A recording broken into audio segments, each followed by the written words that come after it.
नमस्कार, स्वागत है आप सभी का पावर ब्रेकफास्ट में। आपके साथ मैं हूं नेहा आनंद। एक दिन की छुट्टी के बाद हम लौटे हैं और आज देख लेते हैं कि किस तरह के संकेत हफ्ते के आखिरी कारोबारी दिन हमारे मार्केट्स के लिए बनते दिख रहे हैं।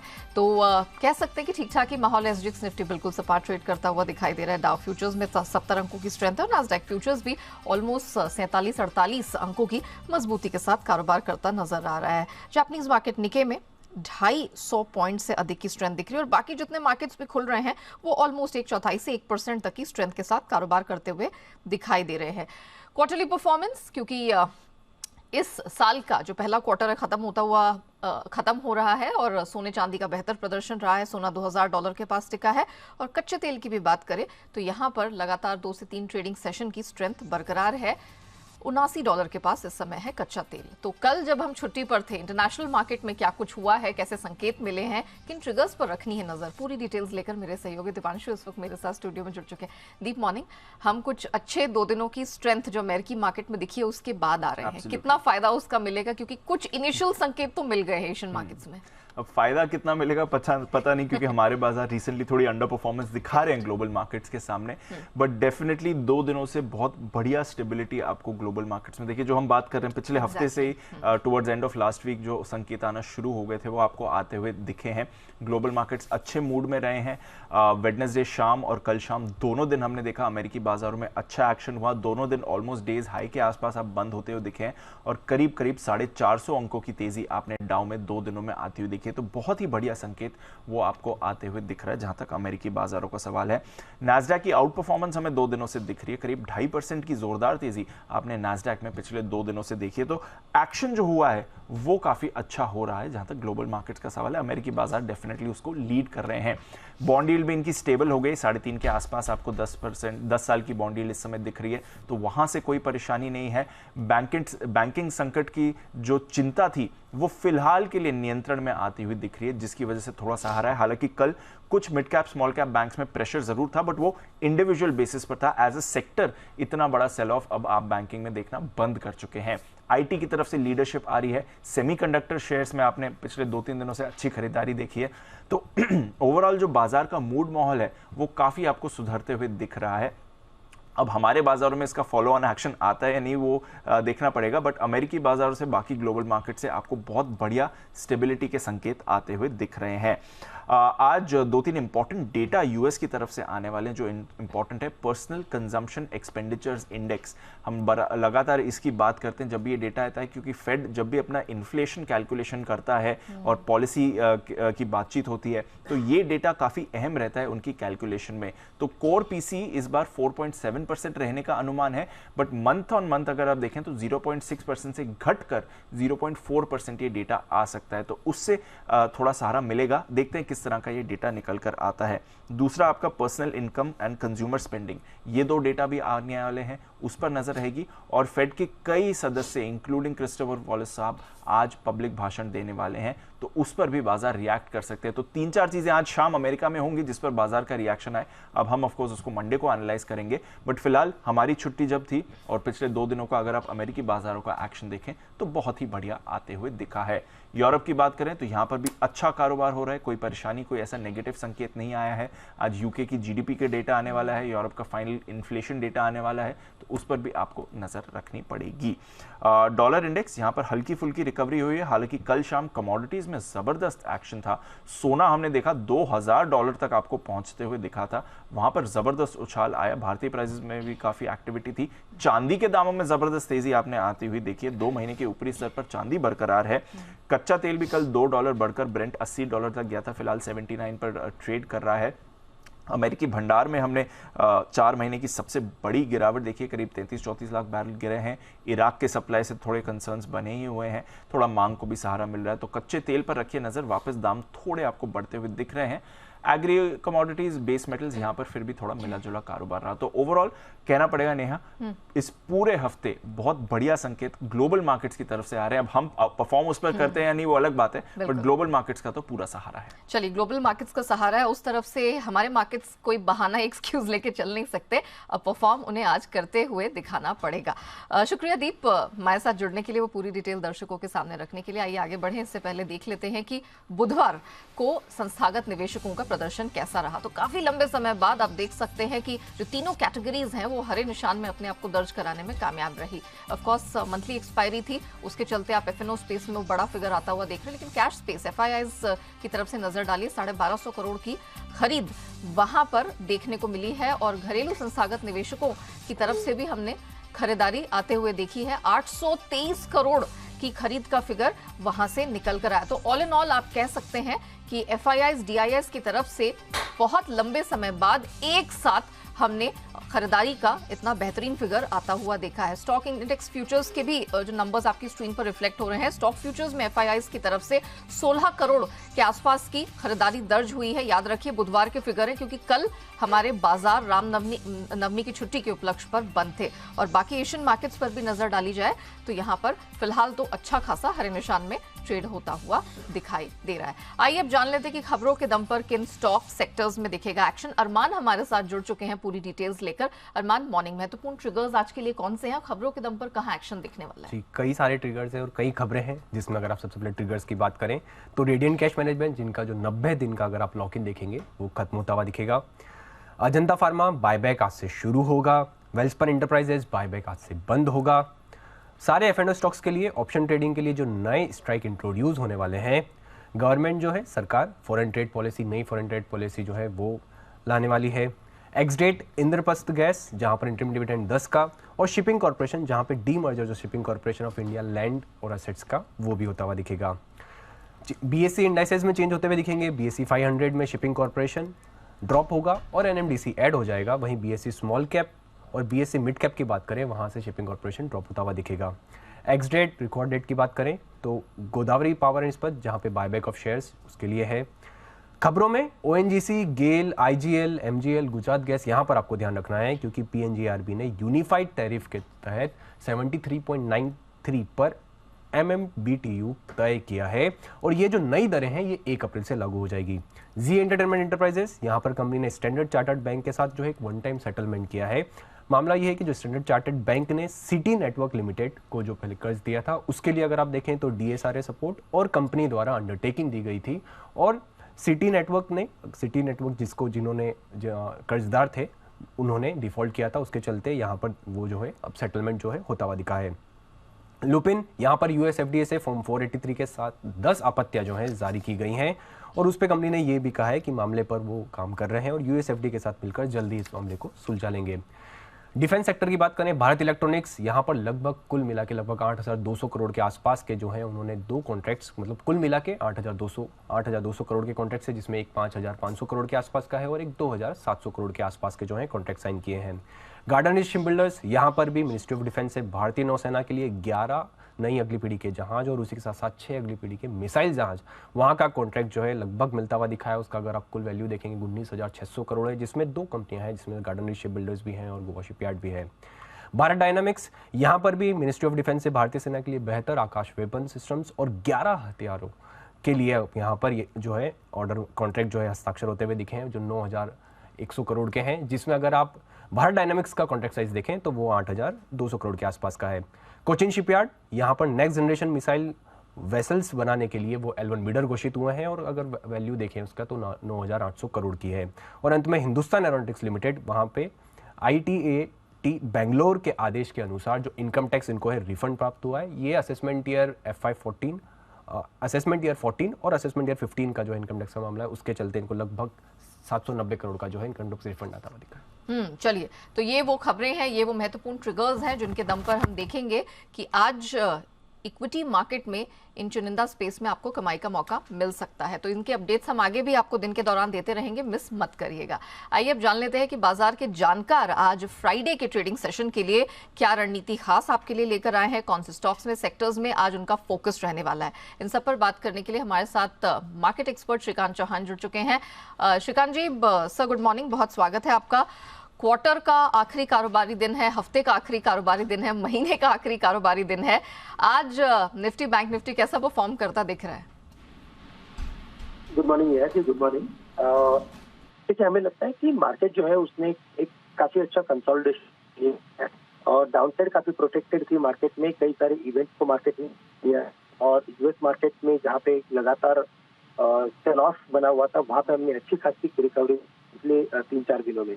तो हमें लगता है कि हमारे में भी एक अच्छा रिवर्सल आ चुका है और हमारे 17,210-250 के लेवल्स कम से कम दिखा सकता है। अगर इन लेवल्स को अगर वो क्रॉस कर लेता है तो फिर हमें लगता है 17,500-600 के लेवल हफ्ते या शायद 10 दिन में देख सकते हैं। तो डाउन साइड प्रोटेक्टेड है, से भी खरीद सकते हैं या तो बाय ऑन डिप्स की स्ट्रेटेजी रखें। हमें लगता है कि यहाँ से स्ट्रॉन्ग पुल बैक वाले दिनों में ओके, तो आज स्ट्रॉन्ग पुल बैक वाला दिन है और डिप्स पे खरीदारी डेफिनेटली यहाँ पर बनती है। अपसाइड टारगेट निफ्टी के लिए कहां तक बनता हुआ दिखाई दे रहा है, end of course bank Nifty, क्या इतना ही भरोसा वहां पर भी कायम रहेगा? बिल्कुल, तो देखिए सबसे इम्पोर्टेंट जो निफ्टी लेवल है वो है 17,250 पे।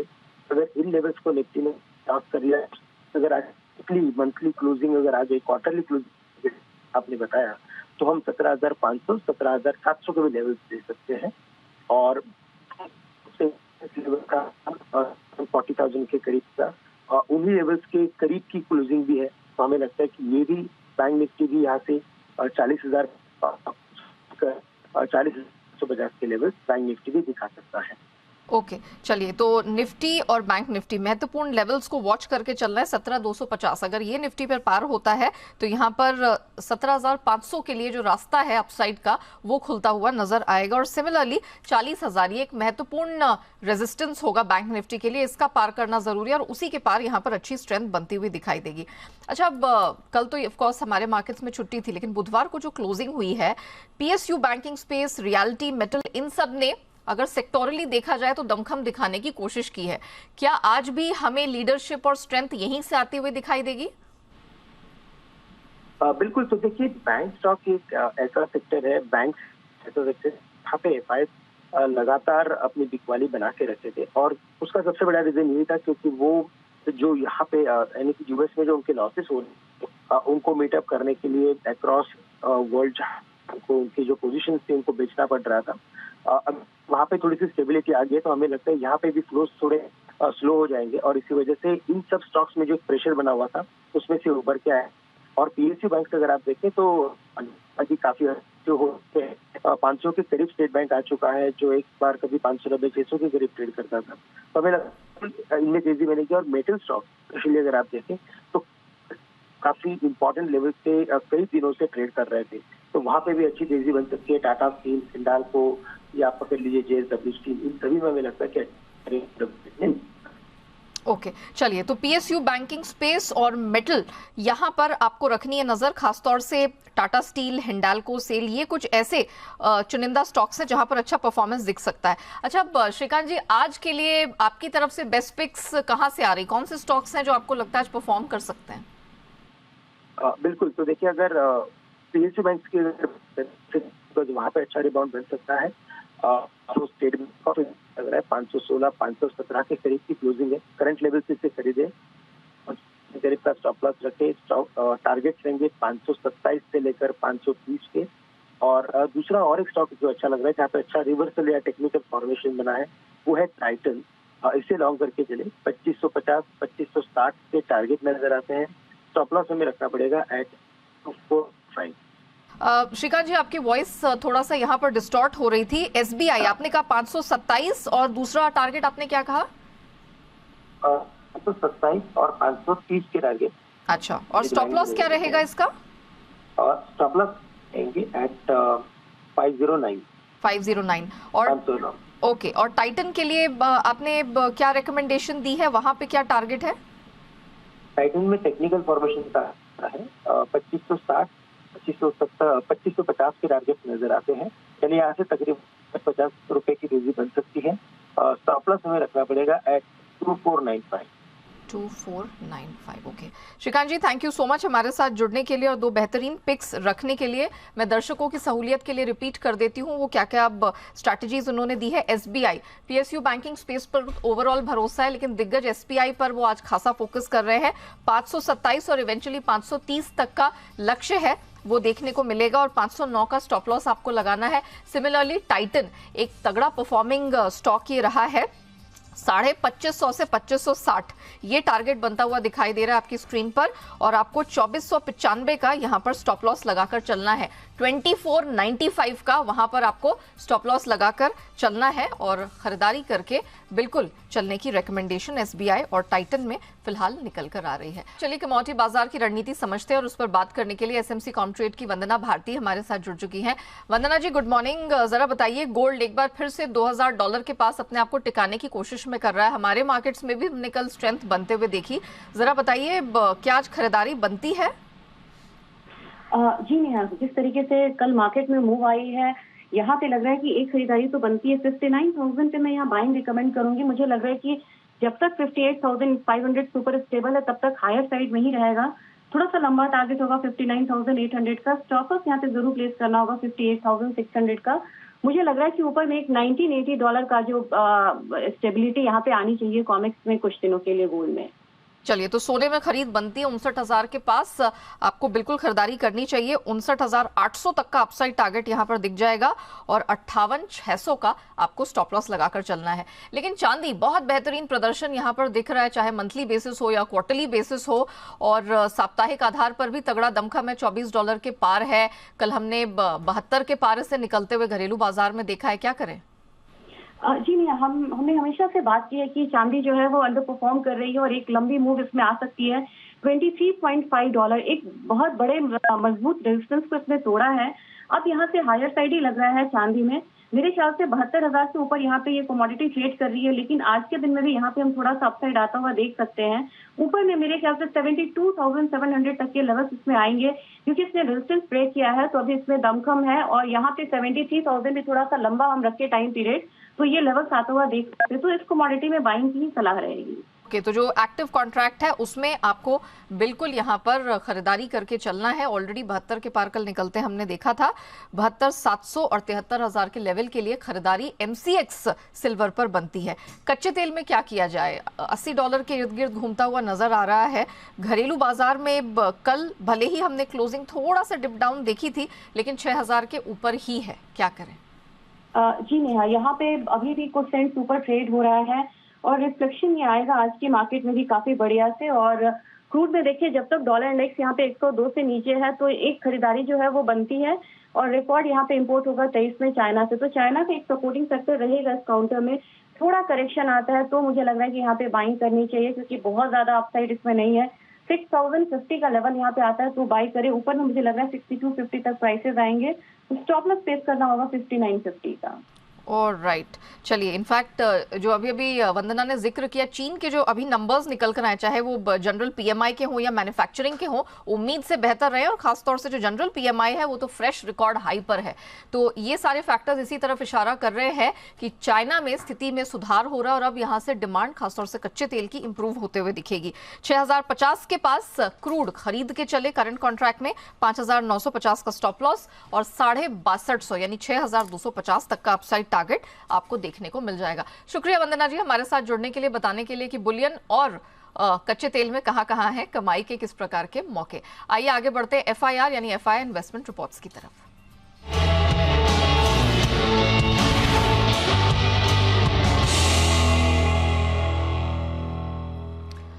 तो किन शेयरों पर विदेशी ब्रोकरेजेस की है नजर, पूरी डिटेल लेकर अरमान हमारे साथ जुड़ चुके हैं। अरमान, बताइए FII रिपोर्ट क्या कहती है? जी बिल्कुल, कई सारी रिपोर्ट्स आती हुई दिखी है, जिसमें अगर आप सिटी की बात करें तो उन्होंने वेदांता पर रिपोर्ट है जिसमें वो न्यूट्रल कह रहे हैं और टारगेट जो है वो उन्होंने घटाया है, 335 से घटाकर 265 कर दिया है। जेफरीज SBI कार्ड्स पर इनिशिएट कर रहे हैं बाय, उसी के साथ साथ टारगेट जो दे रहे हैं वो 900 का टारगेट देख रहे हैं। और अगर मैक्वायरी की बात करें तो उन्होंने IT सेक्टर की कई सारी दिग्गज कंपनियों पर जो है रिपोर्ट दी है। वहीं पर अगर आप देखें, सबसे पहले इन्फोसिस आउट परफॉर्म है, टारगेट उन्होंने बढ़ाया है, 1700 से बढ़ाकर 1770 कर दिया है। HCL टेक यहां पर भी आउट परफॉर्म है, टारगेट यहां पर भी बढ़ाया है, 1520 से बढ़ाकर 1580 कर दिया है। TCS यहां पर भी आउट परफॉर्म है, पर यहां पर अगर आप देखें तो टारगेट जो है कट किया है, जो 4580 था उसको घटाकर 4510 कर दिया है। और उन्हीं की टेक महिंद्रा पर न्यूट्रल तो कह रहे हैं, और उसी के साथ साथ इसमें टारगेट जो है वो भी घटाया है, 1120 से घटाकर आप देखेंगे 1090 कर दिया है। और विप्रो में यहां पर आउट परफॉर्म है, और यहां पर भी इन्होंने जो टारगेट है वो घटाया है, 530 से घटाकर 470 कर दिया है। और अगर एम्फेसिस की बात करें तो वो तो न्यूट्रल मेंटेन है, और वहां पर टारगेट यहां पर भी घटाया है और अच्छा खासा घटाते हुए दिख रहे हैं, 1880 से घटाकर 1640 पर आता हुआ दिखा है। ऑलराइट, चलिए, तो ये वो रिपोर्ट्स हैं जिस पर आपको रखनी है नजर। थैंक यू अरमान, वो पूरी डिटेल दर्शकों के सामने रखने के लिए। लेकिन आइए कुछ महत्वपूर्ण खबरों की तरफ अब बढ़ते हैं, जो कि सेबी के हवाले से आ रही है। सेबी की बोर्ड बैठक में कई बड़े फैसले लिए गए हैं। मार्केट रेगुलेटर ने सेकेंडरी मार्केट के लिए एसबा जैसी सुविधा को मंजूरी दे दी है, यानी अब आपके डीमैट खाते में शेयर आएंगे तभी बैंक खाते से पैसा निकलेगा। हालांकि अदानी विवाद पर सेबी प्रमुख ने कुछ कहने से इनकार कर दिया। उन्होंने कहा कि मामला सुप्रीम कोर्ट में है, इसलिए कुछ बोलना सही नहीं होगा। हालांकि सेबी ने एनवायरमेंटल, सोशल और गवर्नेंस यानी ESG डिस्क्लोजर के नियम सख्त कर दिए हैं। यही नहीं, म्यूचुअल फंड में भी ESG की अलग कैटेगरी होगी। म्यूचुअल फंड के लिए स्पॉन्सर नियमों को भी बदल दिया गया है। MF के ट्रस्टीज के अधिकार और जिम्मेदारी बढ़ा दी गई है। We had said many months ago that we will come with an ASBA-like facility for secondary market trades. It's now going to become a manifest reality. Of course, system changes are needed, so the implementation date is a little bit away. But practically, all the modalities have been ironed out. This has been once again co-created with the brokers and with the clearing corporations and the exchanges. There was a proposal that these will be the parameters. This is how we will give assurance. We went out and back tested it with a set of 10 large conglomerates. Only when it was clear, and there were some changes because of that, right? Because when the feedback comes in, then you actually implement on the ground. So with that, we now have this very powerful tool called DRSR Core. And this is what will take us into the realm of assured ESG disclosure, and therefore assured ESG ratings far ahead of any other jurisdiction on the planet. और इसी के साथ power breakfast में फिलहाल इतना ही। मुझे दीजिए इजाजत, लेकिन बने रहिएगा जी बिजनेस के साथ।